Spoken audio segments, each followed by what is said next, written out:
So, okay, there's a couple of other questions around this issue, but before opening it up, you've already started to mention in your summary some of the impacts that we're seeing with the current situation, and putting a COVID lens to your findings.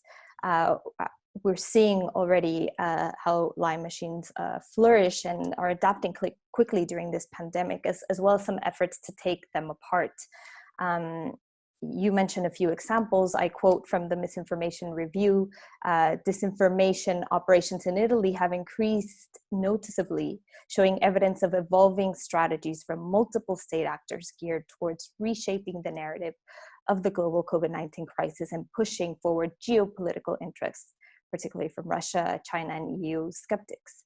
On the other hand, there's more proactive content moderation from platforms themselves. For example, Facebook taking down events for protests against lockdown measures without the need for state intervention. This is clearly blurring of lines and outsourcing of public function here. So I was wondering what you think are some of the nuances that this outbreak presents amongst regulators, technology firms, and the public at large for building consensus around the means by which data is governed, and how we make those decisions. In other words, what do you predict we'll be seeing more of? Well, I think the firms have actually been responding pretty well to the COVID crisis in the sense of being proactive in taking off the dreck from social media. We did some research a few weeks ago here, having a look at what the average YouTube user would find if they searched for COVID news and information on YouTube. And far and away, the vast majority of content is from professional news organizations. It's not from junk news purveyors. One of the problems, though, the most pernicious problem, is that there's a small number of people who actually want to try to make some money from misinformation. And they'll produce a documentary about how the pandemic itself is fake news, try to drive clicks through to the website, and then perhaps write a book themselves, right? And as a way of advancing a conspiracy, making a little bit of money off the extremist messaging. And I think, some of your own work on information openness is extremely important, because the best data on public life, on public problems, is not itself in the public realm, right? The best data on on social isolation, what would work, on the quality of life that we all want, isn't in the Bodleian or the Library of Congress or the National Libraries or the British Library. It's in Silicon Valley, and it's not shared.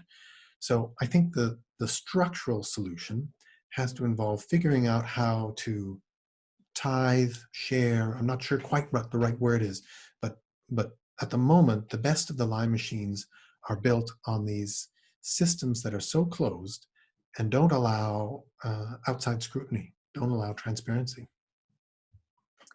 I think transitions well into the last question I had, Phil, on some of the solutions that you offered towards the end. And I think this aspect of transparency that you mentioned is key to what is essentially a monopolization of information disorder that you're laying out in the book, and you're offering 5 reforms to put public institutions, what you call, back into the flow of data now dominated by private firms. And I think these are incredibly important in their own terms, each one of these reforms. Maybe you can talk a bit more about them as we're answering questions, but also that they're necessary for our ability to develop smarter regulation. In a way, you're not only providing solutions for the short term, but also providing a blueprint for what we might call human learning, to outsmart these machines as they will inevitably evolve. So in this new information ecology for data-rich democracy that you are presenting, are there existing models that we can learn from to help keep those in power in check and provide agency to users and citizens? Absolutely. And I think the first step is a campaign idea I borrowed just from the Blood Diamonds campaign. You may know of this. It was started some 20 years ago, and the basic idea of the Blood Diamonds campaign is that Western consumers wouldn't pay for a diamond if they knew that it came from the the nastiest pits of Africa where human slavery was entwined with the production of diamonds. And so generating a trail of information about where diamonds come from has transformed a significant part of the diamond industry. I think we should be able to look at any particular device that we have in our household and ask it to tell us who is benefiting from the data. It should be able to reveal to us where the data is going, which public agencies, which political actors, which vendors. It would be a long trail of organizations. But the point is that right now, we can't look at our phones or our laptops or our smart refrigerators and see which organizations are profiting from the data we generate. So that's the first fix, right? To be able to make devices accountable to us. The second step involves sort of expressing ourselves as citizens by adding groups to the flow of data. I should be able to look at the device that's in my household, that's digital, it's wired up, and add civil society groups, charities, faith-based charities, researchers. I should be able to add groups to the flow of data about me so that my heart information can go to my health researchers, so that my health can go to COVID researchers generally. I think most of us, I bet most of us on this, as part of this conversation today, would actually volunteer to send our health data to COVID researchers through our devices right now if we could. And we probably would certainly do so if we knew that the right privacy controls were in there, that the medical researchers had passed the ethics scrutiny. But that system doesn't exist right now. So getting this infrastructure to take the data from us and put it into public service is the really big project here. Thanks, Phil. I think something that we're currently seeing definitely with the increased demand for information and the way values are shifting depending on the context that presented to us, that people will giving data to people. This reminds me of why we got interested in, and personally I think the power of open data is important, to bring power into the light. And there's quite a few questions in the Q&A, so we'll start raising a couple of these. Some are asking, to qualify what the worst lie machine in the world is by Declan Hill. China, Russia, or private enterprises in the West. Can you tell us a bit more about softwares that we can use to identify fake news? One that's not a software, but I think reading Phil's book is definitely a mechanism to help us identify fake news. Wonderful. Well, I could try to start with, is it Declan Hill's question? I mean, I hate being forced to choose. The operations are so different. On the one hand, I would say unfortunately, there's different styles to misinformation. The Russian style of organizing an information operation involves creating fake accounts that live for years on a social media platform.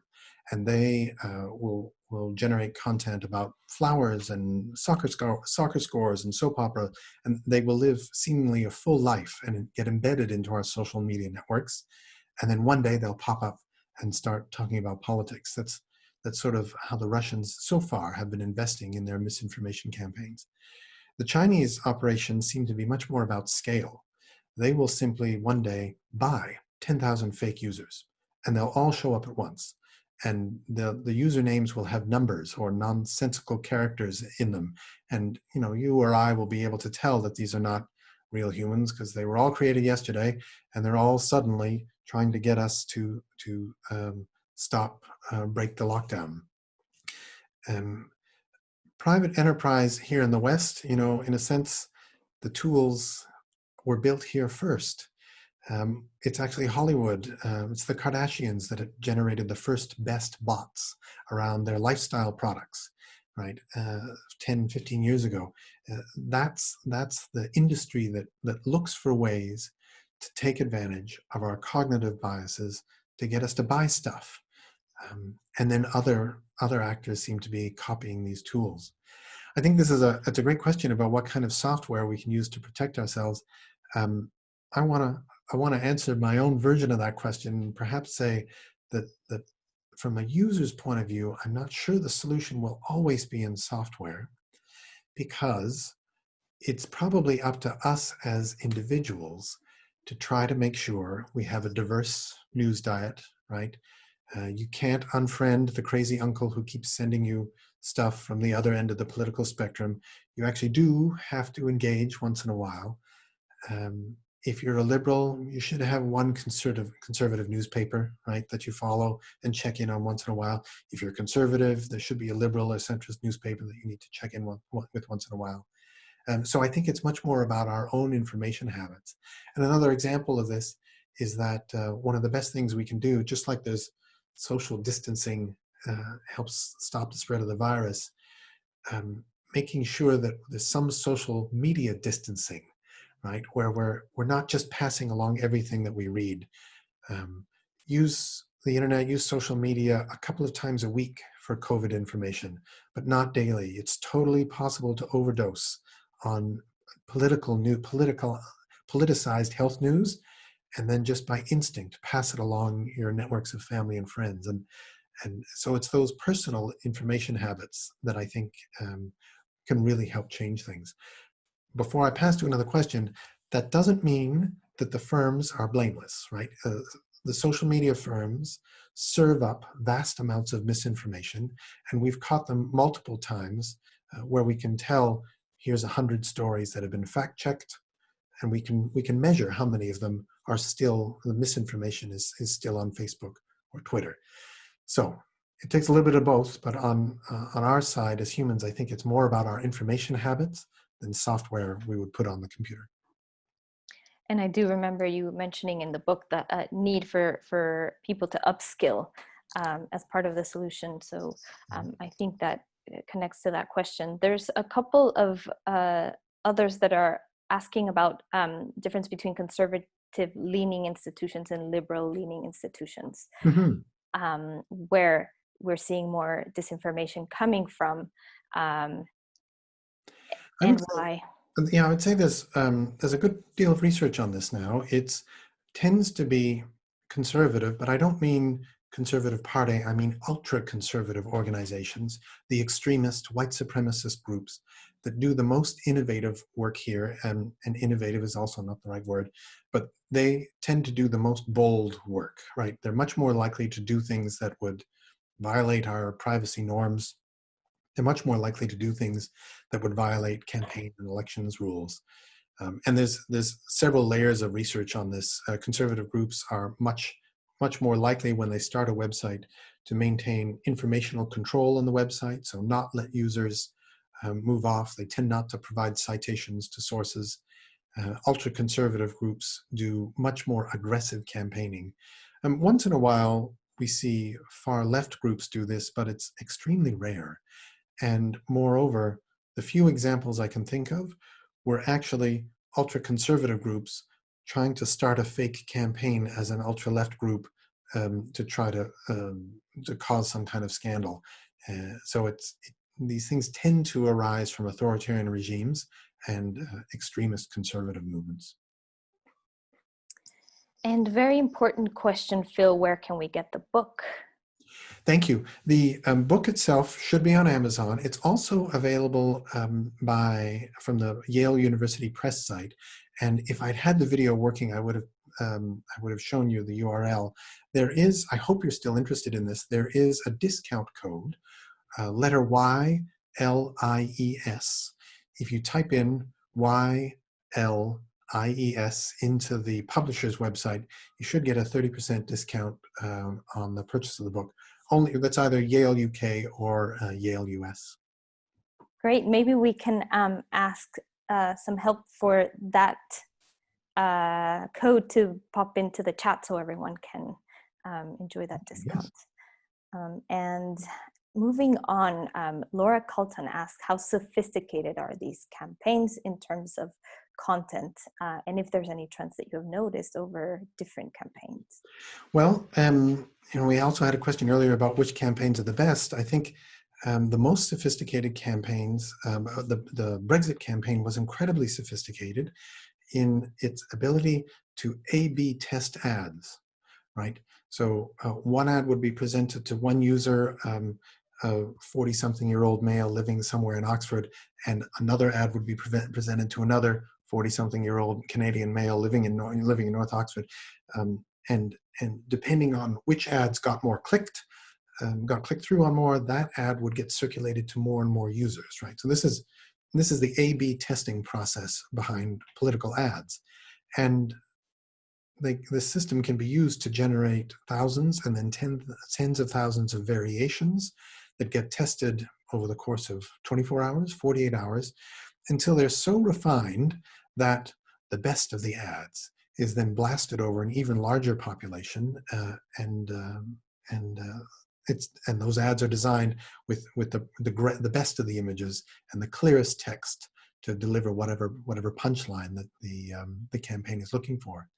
So these things are getting quite sophisticated, and there's several countries that will be having big elections this year. I can only assume the sophistication will get better and better. With how fast technology improves, I wouldn't be surprised. We have questions about apps that are coming around for responding to COVID-19, and which ones do you consider safe in terms of how they may be manipulating personal data? Well, and there's a good question here from John Naughton I might get to next. I think so the cynic in me would say that there's no app that's safe.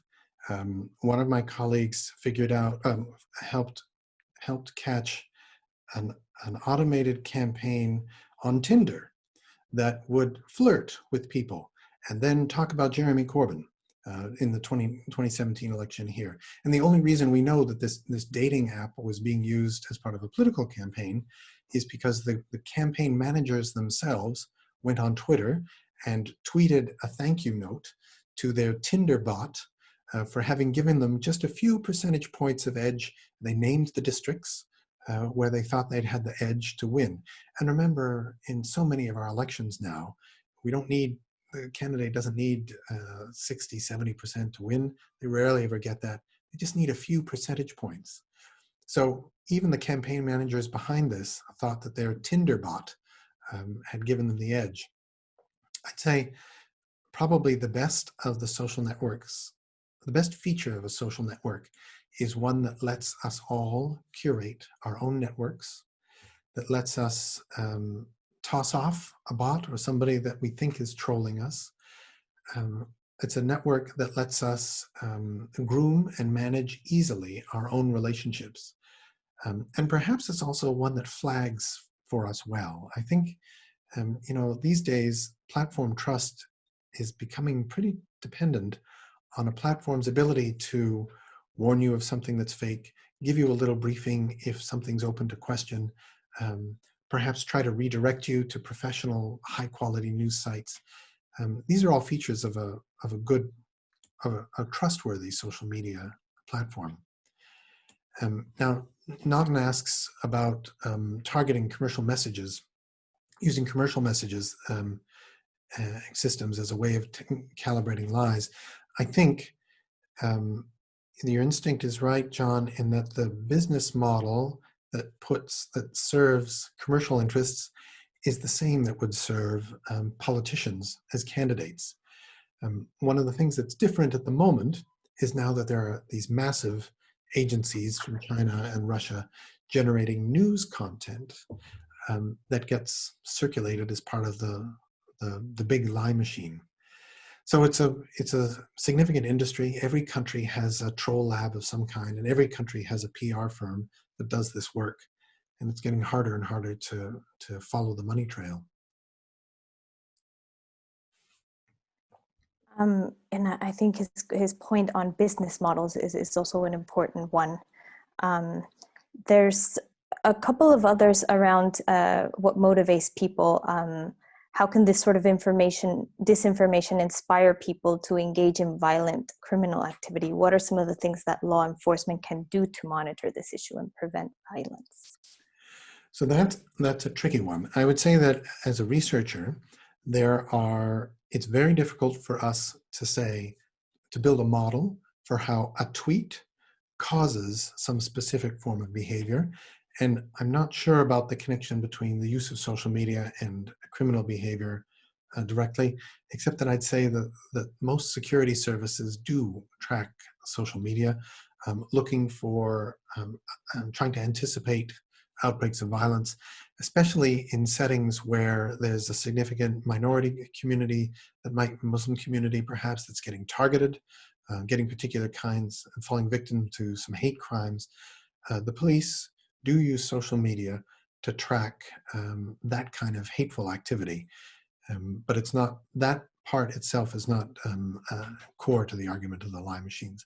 I'm more interested in the straightforward political use, right, of people who use information systems to trick us. What else? So there's, I just want to remind everyone that please do put your questions in there, even if we don't have time to answer all of them. We'll get them through email and send them back. So there's... May I tackle this question about lie machines from government? Yes. This is also a good one. I think for all the years of study that we've done, there are very few examples of organized misinformation campaigns coming from democracies. Now, there are examples of democracies committing resources to information operations, say, to prevent young women from the UK going off to be ISIS brides, or to prevent other kinds of recruiters from terrorist organizations from getting into high schools in democracies. Those kinds of information operations do exist in a number of countries. It's overwhelmingly authoritarian regimes that will build teams of dozens, hundreds of people whose job simply is to sit, generate stories, maintain these legends, join your social networks, and then push content at key moments. And there's some related to points that you've made on solutions. We still have around 10 minutes left, so I want to also, on a more positive note, if the best data is not in the public domain and is actively used for lying machines, how is one supposed to know what conspiracy is, what truth is? And Tracy Western asking whether a solution isn't a solution open public source algorithms so we can critique and help correct them. Yes, also great. And Ania, if you want to help answer that one on openness, I'd welcome your opinion, of course. I think I try to be realistic in this book. We're not going to be able to take away Facebook. We're not going to give up Twitter. We're not going to have less social media.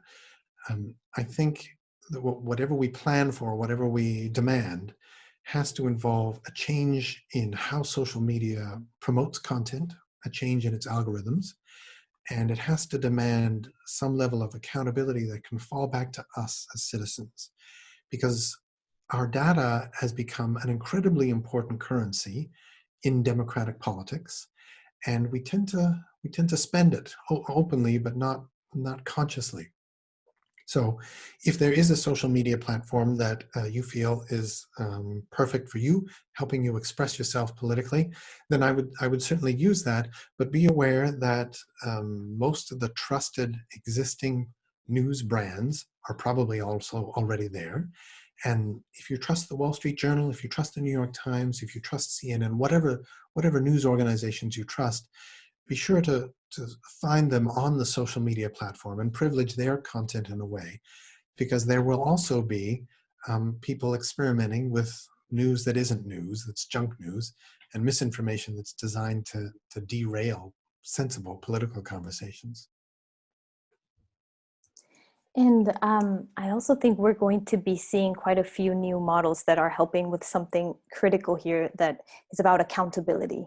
Mm. And we're seeing interesting models, some inside these tech firms, also those that are more independent or independent oversight bodies, to perhaps nuance or innovations around fiduciaries and data fiduciaries, or getting us to perhaps more participatory models where we're deciding and parsing out the difficult questions around content moderation, definitely having more of this data available in the public, but also the accountability of how that is done and why.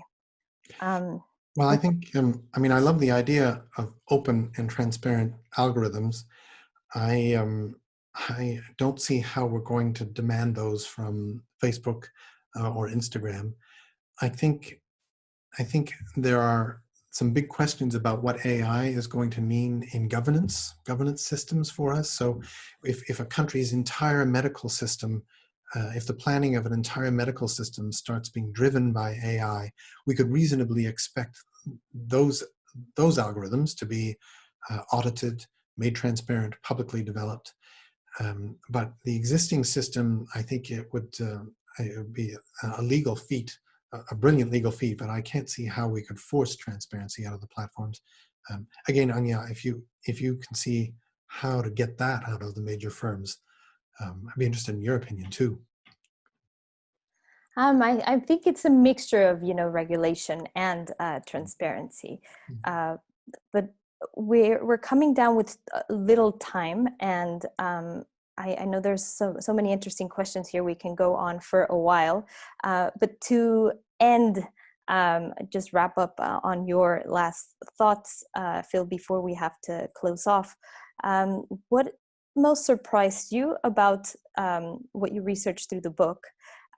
There's also questions about, often students wanting to get into this field, or researchers, policymakers wanting to help defend democracy. What should they be looking at to contribute, to be part of the solution? I think being part of the solution means protecting yourself, maintaining your own information hygiene, and figuring out how to make sure that the information you're sharing with your family and friends is reasonable and credible and sourced before you share it. Then I think if we want to be active on this, communicating our expectations to the platforms is, the social media platforms, is the next, it's almost a civic duty at this point. If you see nasty content, you should flag it and draw it to the attention of the platforms. They're getting better at acting on the content that gets flagged for them, but if we all are more diligent at flagging, I think that'll go a long way. Then I think we also have the chance to act as smart citizens and look for the apps that are designed the way we would want them to be designed. There's always interesting startups that don't violate our privacy norms, that are open source, that do share, and sort of actively looking for these new kinds of tools, keeping that sense of adventure and play that we all had with the internet 20 years ago, 15 years ago. That's an important part of fixing the problem too. Thank you. I think those are very concrete things to take away with us. Phil, I wonder if there's any other one that you saw in the chat. We do have a couple minutes, but I know we have to end on time. There was a question of whistleblowers, and I would say yes, but then encourage you to have a look at the book. And I'll give you an example of some of the interesting conversations we've been able to have with this work. Every once in a while, we would get, I think, some form of leaked data or leaked document. One of them that I've written up and described in the book is the set of instructions that the Kremlin issues to the Internet Research Agency every Sunday night. So they generate the stories that they want the Internet Research Agency to cover, to be active on for the week. They send them over on Sunday night, and the agency covers them for the week. It's basically a memo with links and story ideas and phrasing. It's the political angle. Someone, thank you, I don't know who you were, but someone sent us the document for the night of a political murder in 2014. And what's interesting about the document is it goes through all of the things that the Kremlin wants the Internet Research Agency to be communicating for the week. But the document itself was composed only a few hours after the murder itself. And it's one of those sort of Russian spy murders where somebody was found guilty and convicted, but the person who was killed was a major opponent of Putin's, and he's no longer obviously able to do his activism. So I've written up the story of how we got that document and offered some insight about what it includes, and it gives a fabulous snapshot into actually the social organization behind these kinds of lie machines. Thanks for that, Phil. This was really helpful in understanding all the incredible amount of information in the book that, as I mentioned, I think everyone should read. But as John Naughton is pointing out also in the chat, some of these things are ultimately about politics. And to end, I want to place a special emphasis. I think that we should get this book to the hands of every politician to help understand and support how we can dismantle lie machines. Thanks, Phil. Wonderful. Thank you, Anya. Thank you, everyone.